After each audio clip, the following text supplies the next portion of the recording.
Now we'll be seeing a few properties because of the formation of zwittrions. So we'll be studying it under a new topic called electrophoresis. Now, what is electrophoresis? So, to explain the basic concept of electrophoresis, let us assume that we have a container and it has, see, now what are we assuming? That there is one particular container and this has a solution, and this particular solution has both the cations and the anions. Okay, so it has both the positive and the negative charges, which let us represent them by positive and negative. So we have got positive and negative charges.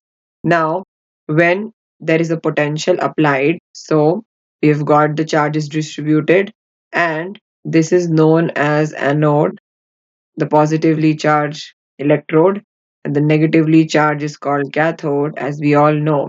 So, when potential is applied, what happens is the negative charge starts moving towards the positively charged electrode, that is the anode, and the positive charge moves towards the cathode. Now, these positive charges are called cations, and cations are moving towards the cathode, and the anions, that is a negative charge, are moving towards the anode.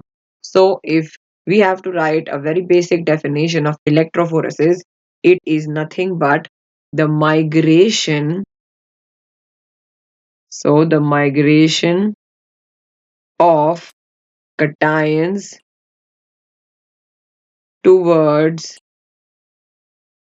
where is the cations moving to? The cathode, and anion towards anode.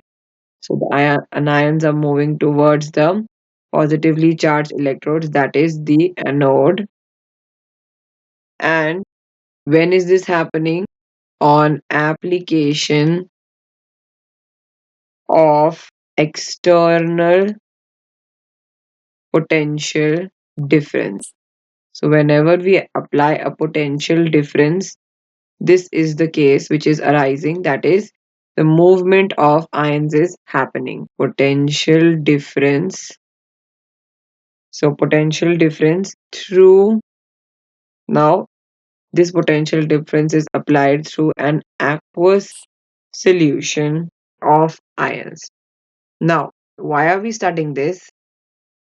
Because see, when we are dissolving the amino acids in an aqueous solution, what is happening is that in H2, suppose there is a amino acid in front of us. So in aqueous solution, what happens is uh, distribution of charge is occurring, and the proton is traveling towards the NH2, and thus we can see that charges are being developed, and this particular structure species is known as the dipolar ion. Now this dipolar ion is developed. Now what happens is, because of this electrophoresis, we can see the development of these charges, and what happens is that if suppose the first condition that I am taking is when we have a low pH of the solution. So a low pH, that is the very first condition. So a low pH. Now what does a low pH mean? That the solution is acidic. So solution is acidic. Now when the solution is acidic, we know what happens. The H plus ions are in surplus, and the OH minus ions are less in number. So the H plus concentration will be higher than the OH negative concentration, and what happens is that there is the development of cations. So what are we trying to say here? That when there is low pH, this NH3 positive is developed, and the COOH remains intact. Okay, so this is happening in low pH. Now we can clearly see that there is only a positive charge here, and therefore this is called a cation. Positively charged ions are called cations. And now this cation, out of NH3 and OH, we have got two hydrogen here which can be lost. So hydrogen can be lost from here as well as from here. So COOH has the more acidic hydrogen, and this particular species loses it and leads to the formation of NH3 positive remains intact, and now there is CHR that was already present, and this C double bond O, this H is lost and a negative charge develops over here. So dipolar ion, and now we have H positive which is lost, and this is counted as the Ka1. So this is the dissociation constant, the first dissociation constant that we are talking about. And we can clearly see that there is a development of dipolar ion over here. This particular species, the dipolar ion. Okay, so this dipolar ion is developing, and we have got our first dissociation constant. Now, we have got this particular dipolar ion. So what happens next is, see, this particular dipolar ion, say NH3 positive, CH, or C double bond O, and O negative. So this is a dipolar ion. And now this dipolar ion, you see, is further losing an H positive. Now there is only one place where H are present here, and that is with the nitrogen. And thus, when we lose the hydrogen from this place, what happens is NH2 is left, and we have got CHR, also the C double bond O and O negative. So we have got now ourselves an anion, because this O negative is the only charge which we can see in the species, and we have an H plus which was released, and since there is a release of an H plus, we have this as Ka2. So this is the dissociation constant 2 that we are seeing in this particular species. So we can clearly see that an ion is developed, and we already had got a cation in the previous case.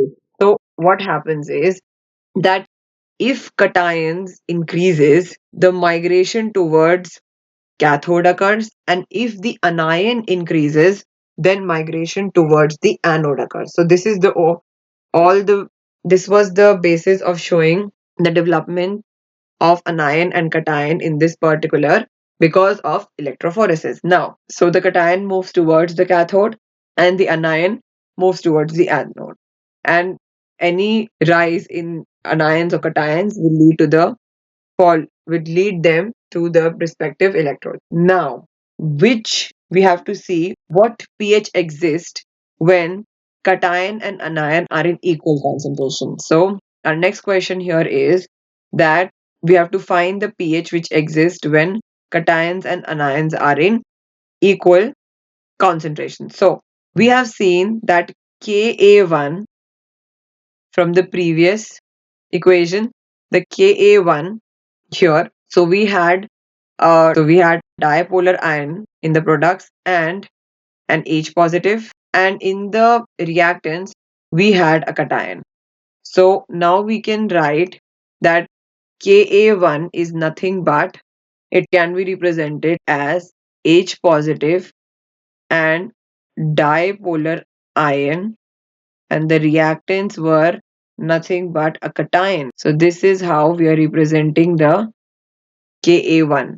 Now, if we represent the Ka2, which you can see from above, here Ka2, the products is again an H plus, the release of hydrogen species, and we have now an anion in the products, and in the reactants we have got dipolar ion.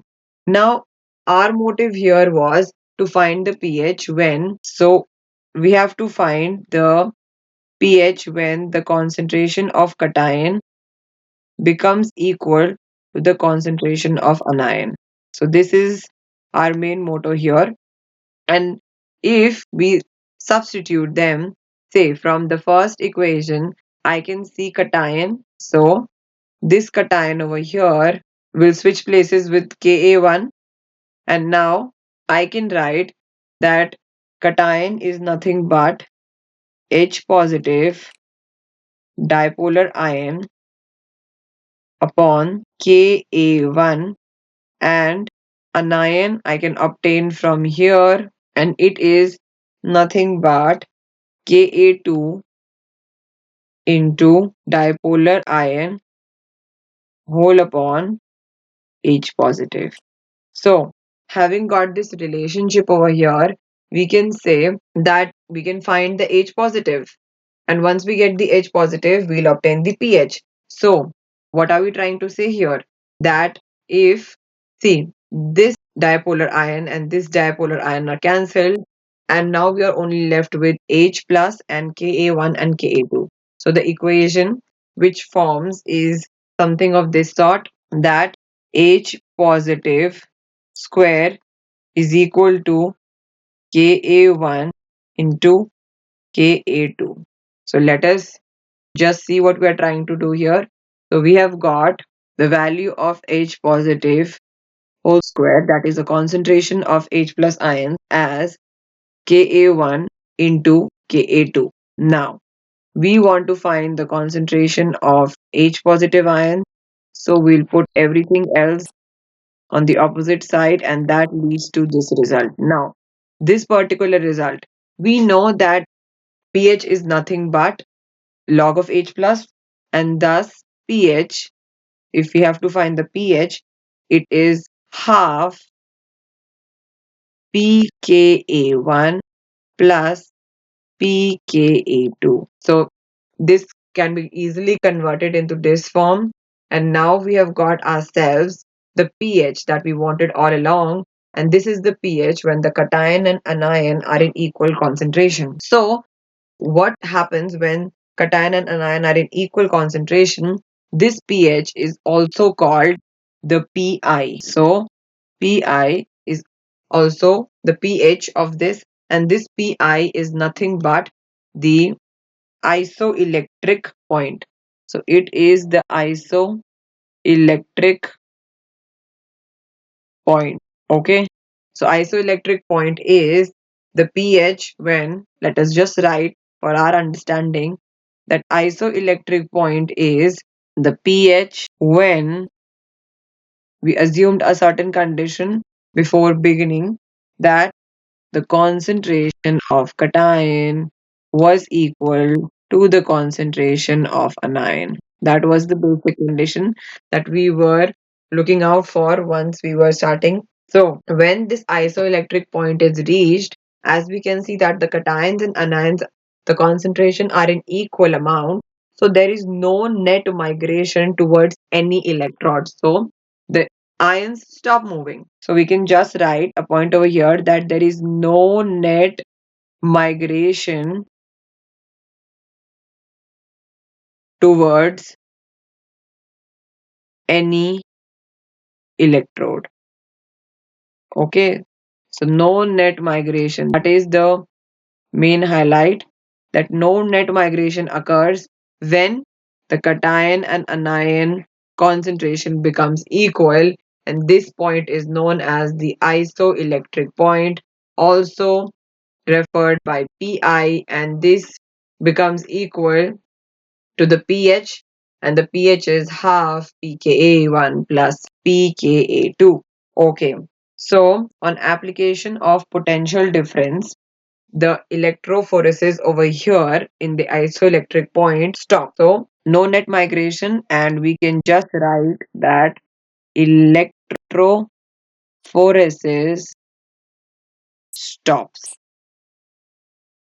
So at this particular condition, on application of potential difference, the electrophoresis will stop because the number of cations or the concentration of cations is equal to the concentration of the anions. Okay.